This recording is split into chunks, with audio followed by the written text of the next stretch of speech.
In a world full of noise, sometimes all we need is a story. Welcome to Hopeful and Soul Stories, where every voice matters and every heart finds a home. Sit back, feel the words, and let your soul listen. Nathan Crawford sat at the corner table of the Riverside Cafe, nervously adjusting his watch.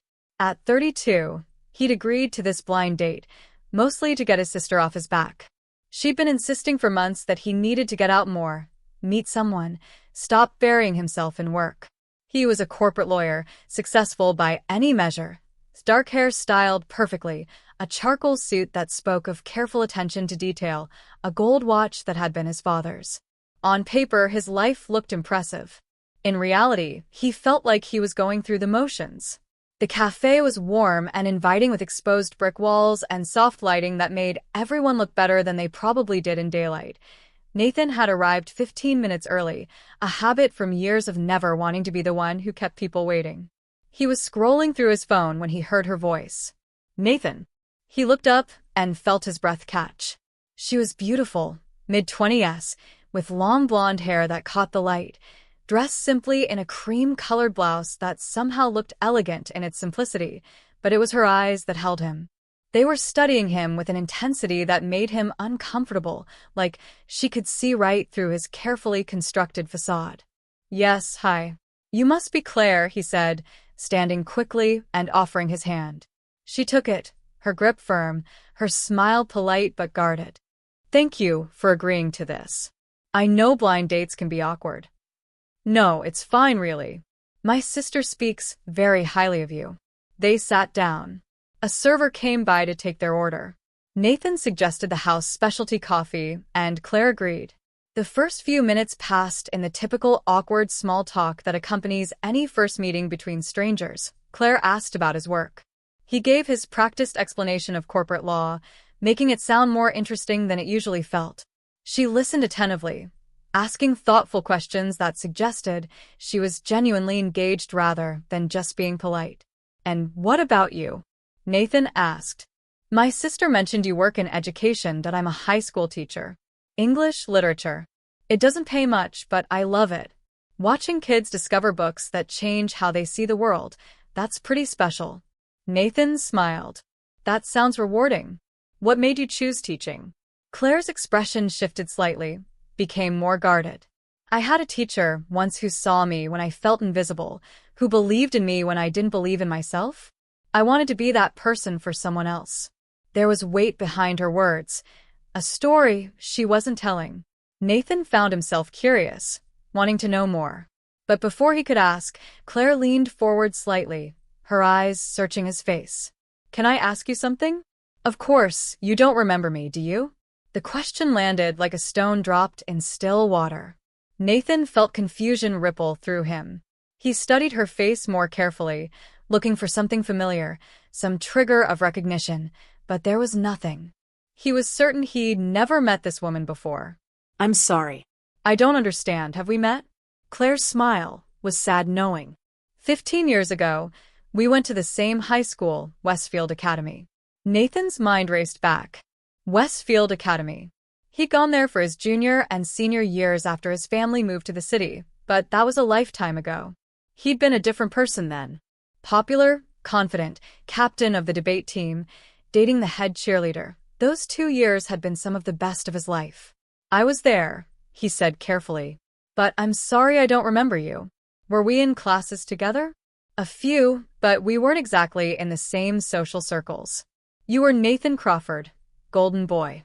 I was Claire Morrison, the scholarship kid who sat in the back and tried not to be noticed." Claire Morrison. Nathan searched his memory, but came up empty. He felt a growing sense of discomfort. Sensing this conversation was heading somewhere he wasn't prepared for. "I'm sorry, I don't remember," he said. "Honestly, there were a lot of people at that school. There were. And most of them made sure I knew I didn't belong to the girl with the secondhand clothes and the free lunch vouchers. The one whose dad was the janitor at the school." Nathan's stomach tightened. He remembered now vaguely that there had been a janitor with a daughter who attended. He remembered jokes, cruel jokes, made by his friends. Jokes he'd laughed at, or at least hadn't stopped. "CLAI, let me finish," she said gently, not unkindly. I need to say this. When your sister set this up, when she told me your name, I almost said no. Because 15 years ago, you were part of a group that made my life hell. Not directly, maybe. You never threw things at me or wrote cruel things on my locker, but you stood by and watched. You laughed at the jokes, and once, just once, you did something that I've never forgotten. Nathan wanted to leave to escape this confrontation with a past he'd barely thought about, but something kept him in his seat. Maybe it was the way Claire was looking at him, not with anger, but with something more complicated. Sadness, perhaps. Or maybe just the need to be heard. It was spring of your senior year, Claire continued. There was a big party at Jessica Winter's house. Her parents were away. Anyone was going. I wasn't invited, obviously, but I had to work that night anyway, cleaning offices downtown with my dad. We needed the money. Nathan remembered that party. It had been legendary. The kind of night that felt important when you're 17, and everything feels like it matters more than it actually does. I was walking home from the bus stop around midnight, still in my cleaning uniform. I passed by Jessica's house. The party was still going, and there you were sitting on the front steps by yourself. You looked upset about something, your girlfriend probably. I remember hearing you'd broken up that week. A memory flickered.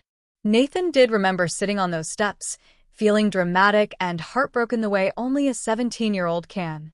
I walked past trying to be invisible like always. But you looked up and saw me.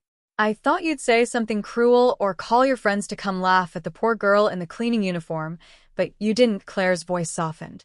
You asked if I was okay, if it was safe for me to be walking alone that late. I said I was fine, that I lived nearby. And then you did something that confused me so much. You pulled a $20 bill from your wallet and tried to give it to me. You said take a cab home. It's not safe. Nathan had no memory of this. None at all. But he could picture himself doing it. Drunk and emotional and trying to feel like a good person. I didn't take it, Claire said. I was too proud, too angry at you, and everyone like you. I said I didn't need your charity. And you know what you said? Nathan shook his head, afraid to hear it. You said it's not charity. It's just one human being looking out for another. Please, it would make me feel better. And you looked so genuine, so concerned that I took it. I took the cab home, and I cried the whole way because I couldn't reconcile the boy who'd stood by while his friends mocked me with the boy who'd just shown me unexpected kindness. The cafe felt too warm. Nathan's collar felt too tight. He didn't know what to say. Why are you telling me this? He asked quietly. Claire took a sip of her coffee, which had long since grown cold. Because when your sister told me about you, described you as this successful lawyer who seemed lost, who worked too hard and never let anyone in, I wondered if you remembered that night. If you remembered me, and when I saw you sitting here looking so perfectly put together and so completely alone, I knew you didn't. I'm sorry, Nathan said, and meant it. I'm sorry I don't remember. I'm sorry I was part of something that hurt you. I was 17 and stupid, and thought being popular mattered more than being kind. I know, Claire said simply. We all were, but here's the thing, Nathan. That moment on those steps, that small act of kindness from someone I'd written off as just another privileged kid who didn't care, it stayed with me. It made me realize that people are more complicated than the boxes we put them in. That everyone is capable of kindness, even people who've been cruel. It's part of why I became a teacher. To see the complicated humans behind the facades. Nathan felt something crack open inside him. Your sister didn't tell you who I was. Oh, she did? That's why I agreed to come. I wanted to see who you'd become. If that boy who told me it wasn't charity, just one human looking out for another was still in there somewhere. And Claire smiled, and this time it reached her eyes. I think he is buried under expensive suits and 70-hour work weeks, but he's there looking tired and lonely, and like he forgot somewhere along the way that success and happiness aren't the same thing. Nathan laughed, a real laugh that surprised him. You're not pulling any punches, are you? Life's too short and I spent too many years being invisible. Now I say what I mean. They talked for 3 more hours. Really talked.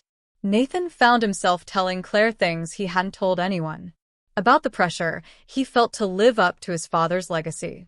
About how he'd built this perfect life that felt empty. about how he couldn't remember the last time he'd done something just because it made him happy. Claire told him about her father who'd passed away 5 years ago, about how hard he'd worked to give her opportunities, about students she'd taught who'd overcome impossible odds, about her small apartment full of books and plants and the life she'd built that wasn't glamorous, but felt real. When the cafe staff started putting chairs on tables, they realized they'd been the last customers for over an hour. Outside, the night air was cool and fresh. They stood on the sidewalk, neither quite ready to say goodbye. "I should confess something," Nathan said. "I almost canceled tonight. Told my sister I was too busy with a case. Would have been a lie, but a convenient one. I'm glad you didn't." "Me too."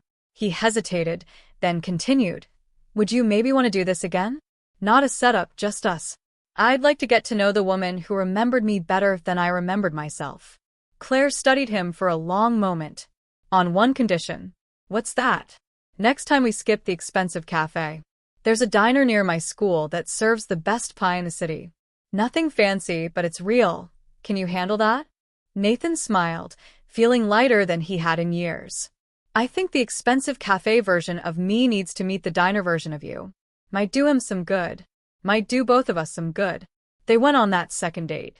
And a third. And somewhere around the 10th, Nathan realized he was falling in love with a woman who'd been invisible to him when it would have cost him nothing to see her. Claire taught him to slow down, to find joy in simple things, to measure success by different metrics. Nathan helped Claire see that her past didn't define her, that she'd built something beautiful from difficult circumstances. A year later, Nathan left his corporate firm to start a nonprofit providing legal services to low-income families. IT paid a fraction of what he'd made before, but he couldn't remember ever feeling more fulfilled. 2 years after that, he proposed. Not at an expensive restaurant, but at that diner Claire loved over pie and coffee. "You know what I think about sometimes?" he said as he slipped the ring on her finger while she cried happy tears. "That 17-year-old kid sitting on those steps. If I could go back and talk to him, I'd tell him that the moment he thought was insignificant, just a small gesture to make himself feel better, would lead him to the love of his life. That kindness is never wasted, even when we don't remember giving it." "And I'd tell 17-year-old me," Claire replied, "that the girl who felt invisible would one day be seen, truly seen, by someone who learned to look past surfaces, that our stories aren't finished just because we had hard chapters." They were married 6 months later. Small ceremony, close friends and family, nothing fancy. Claire's students came and formed a guard of honor with books instead of swords. It was perfect. Years later, they tell the story of their first date to their own children, about a blind date that wasn't blind at all, but a second chance neither of them knew they needed, about how we're all more than our worst moments and our best moments, just complicated humans trying to find our way. And sometimes, if we're very lucky, we find someone who remembers us better than we remember ourselves, someone who sees not just who we are, but who we could be, someone who gives us the gift of being truly known. That's not charity. That's just one human being looking out for another. And sometimes it's everything. If this story reminded you that we're all capable of growth and second chances, please like, share, and subscribe for more stories about the complexity of being human. Leave a comment about a time someone saw the best in you when you couldn't see it yourself. We all need those reminders.